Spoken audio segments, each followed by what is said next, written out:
तो बेसिकली इस वीडियो में हमें देखना है कि थर्मल फोर्स कैसे निकालें कंपोजिट रॉड्स में। दो रॉड्स जो कि एक तरह से बोल सकते हो सीरीज में कनेक्टेड है, उस केस में थर्मल स्ट्रेस कैसे निकालें।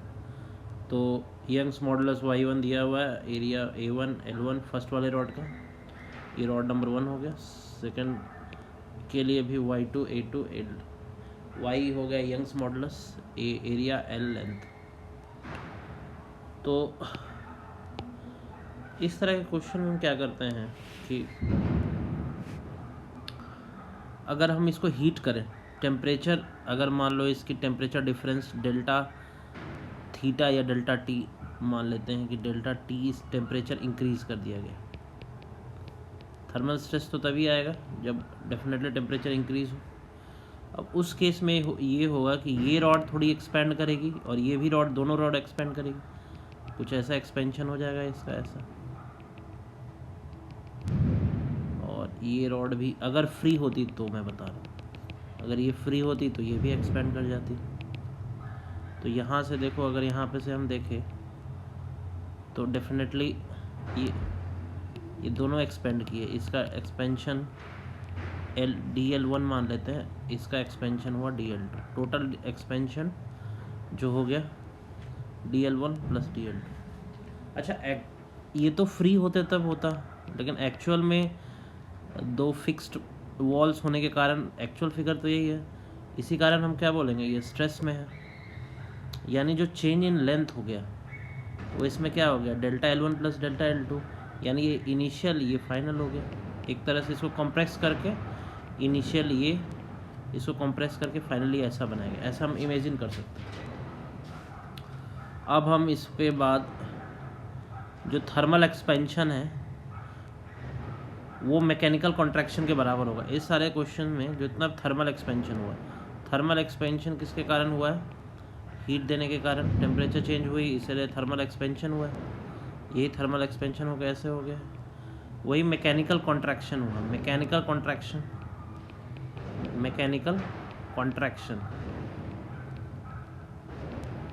कॉन्ट्रैक्शन मतलब इस पर देखो ऐसे फोर्स लग रही होगी नहीं, आप हम ये मानते हैं कि इस पर जो फोर्स लग रही है इसी की वजह से अभी भी यही फोर्स लग रही है इसी की वजह से ये कॉन्ट्रैक्ट किया ना एक्चुअली, क्योंकि मैंने इसको इनिशियल माना, इसको फाइनल है, F लिख देता हूँ। तो यहाँ से जब यहाँ गए तो कॉन्ट्रैक्शन ही हुआ है। अब कॉन्ट्रैक्शन होने की वजह से हम क्या बोलेंगे, इसमें ये मैकेनिकल कॉन्ट्रैक्शन हुआ क्योंकि फोर्स के कारण कॉन्ट्रैक्शन हुआ। तो जो थर्मल एक्सपेंशन तो देखो delta L1 plus delta LU, अब क्या लिख सकते हैं, delta L1 is equal to Y1 नहीं आता, डेल्टा L क्या होता है, डेल्टा L हमें पता है, delta L is equal to L alpha delta T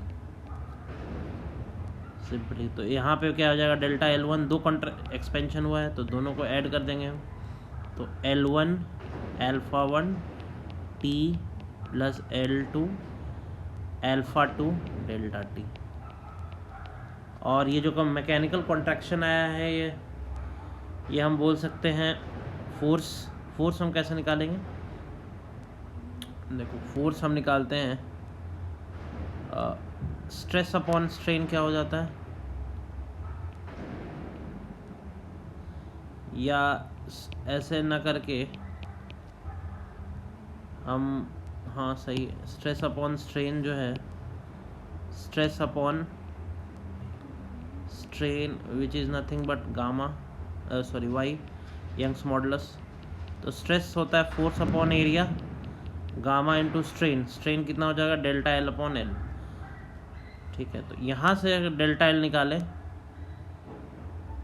तो यहाँ से हमारे पास जो डेल्टा L आ रही है दैट इज़ कॉन्ट्रैक्शन जो हुआ है वो कॉन्ट्रैक्शन इसका भी होगा, यहाँ से ये इसका कॉन्ट्रैक्शन भी होगा, इसका भी होगा, तो ये हो जाएगा वो F, फोर्स तो दोनों में सेम लगेगा, L1 अपॉन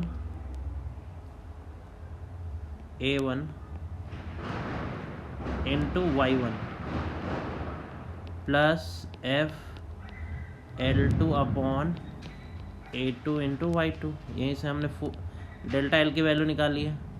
डेल्टा एल ऐसे ही तो लिख सकते हैं हम, FL/YA, वही लिख दिया। दो कॉन्ट्रैक्शन हुआ तो 2 लिख दिया हमने। यहाँ से अगर हम F कॉमन लें तो हमारे पास आ रहा है L1 α1। डेल्टा टी भी कॉमन ले सकते हैं हम यहाँ पे, तो डेल्टा टी कॉमन ले लिया और हमारे पास क्या बन गया, that is F upon A1 L1 F upon A1 Y1।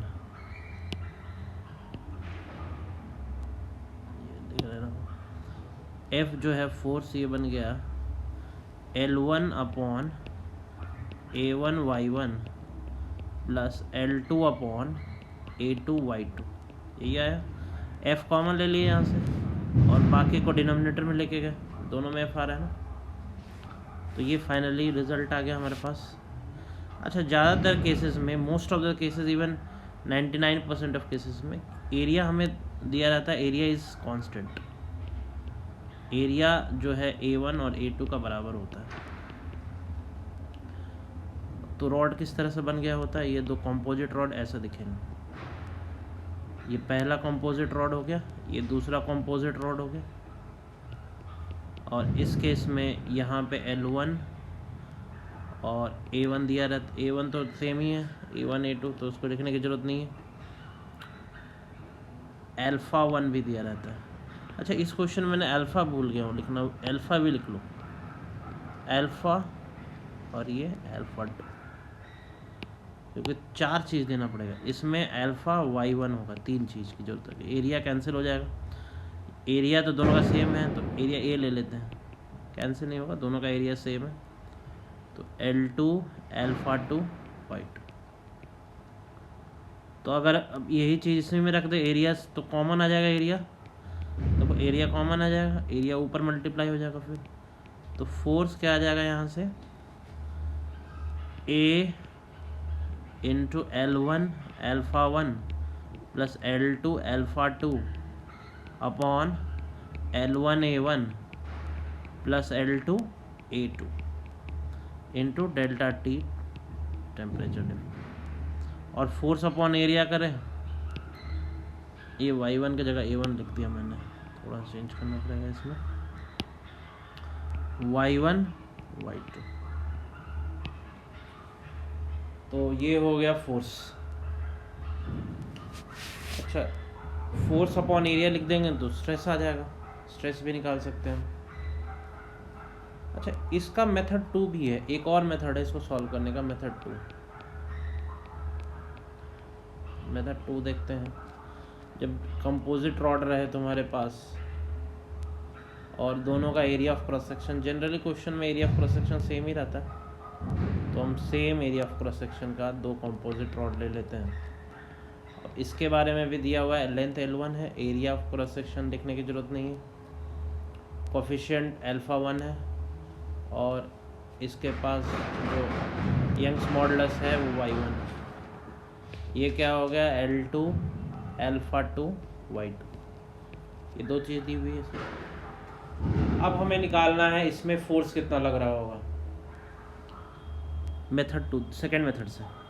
अच्छा, ये इसमें 2 इन्फॉर्मेशन हमें पता होना चाहिए। फर्स्ट की, इस रॉड को हम क्या करते हैं, हम एक इक्विवेलेंट रॉड में कन्वर्ट कर देते हैं, एक इक्विवेलेंट रॉड में कन्वर्ट कर दिए इस दोनों को। तो इसकी जो लेंथ हो गई L1 प्लस L2 आ गई, total length. Area of cross section अगर इसका A था तो अभी भी A है। अब इसमें 2 चीज़ हमें निकालनी पड़ेगी, एक गामा या y equivalent that is nothing but Young's modulus, और alpha equivalent that is nothing but equivalent coefficient of thermal expansion.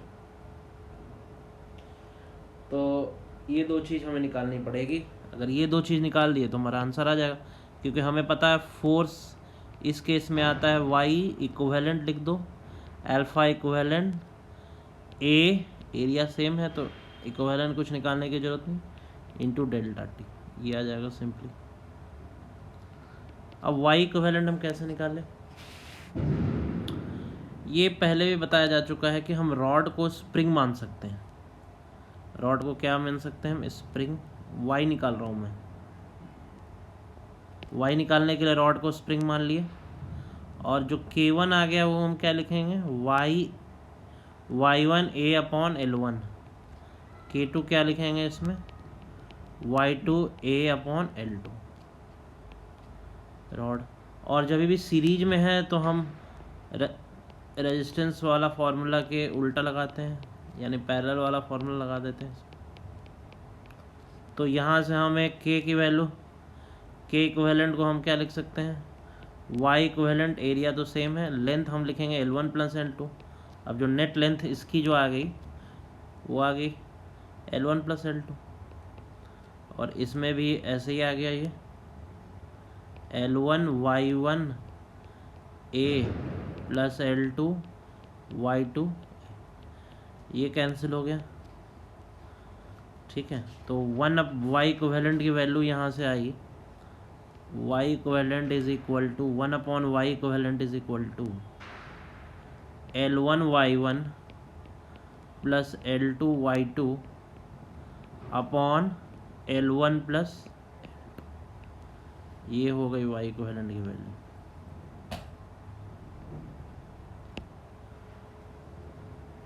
ठीक है,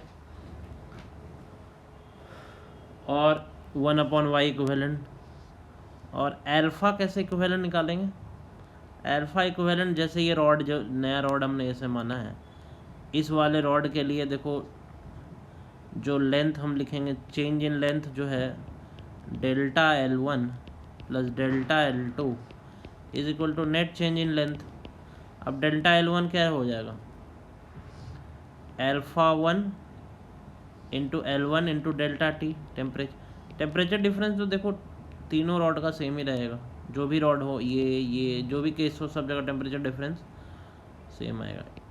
अल्फ़ा 2 इंटू डेल्टा टी, और ये क्या लिखेंगे? Alpha equivalent L1 plus L2 into delta T. अब यहाँ से डेल्टा टी कॉमन लेके कैंसिल हो गया, तो यहाँ पे हमें जो अल्फ़ा इक्विवेलेंट की वैल्यू यहाँ से आई है, that is alpha 1 into L1 then alpha 2 L2 upon L1 plus L2।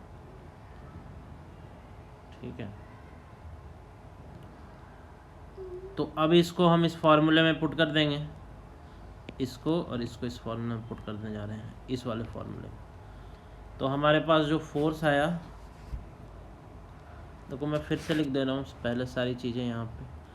1 upon y equivalent की वैल्यू आएगी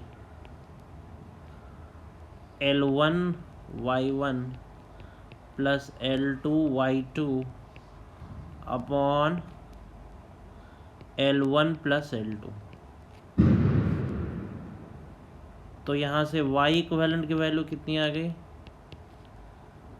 L1 plus L2 upon L1 y1 plus L2 y2, y equivalent की वैल्यू आ गई। Next है अल्फ़ा इक्विवेलेंट। अल्फ़ा इक्विवेलेंट की value simply L1 alpha 1 plus L2 alpha 2 upon L1 plus L2। ठीक है, ये दो आ गई। अब इन दोनों को मल्टीप्लाई करना है, तो हमारे पास जो फोर्स आ गया वो है gamma equivalent into alpha equivalent into area into delta T. अब इन दोनों को मल्टीप्लाई करना है, तो देखो ये जो टर्म है ये डिनोमिनेटर में आ रहा है, इसमें न्यूमरेटर में आ रहा है, कैंसिल हो जाएगा। फाइनली हमारा रिजल्ट क्या आ जाएगा? L1 alpha 1 plus L2 alpha 2 upon, ये वाला टर्म तो रहेगा ही, L1 y1 upon L2 y2 into area, तो यहाँ पे आएगा डेल्टा टी, टेम्परेचर में डिफरेंस। ये आ गया फाइनल सेकंड मेथड से जो हम फोर्स निकाल सकते हैं।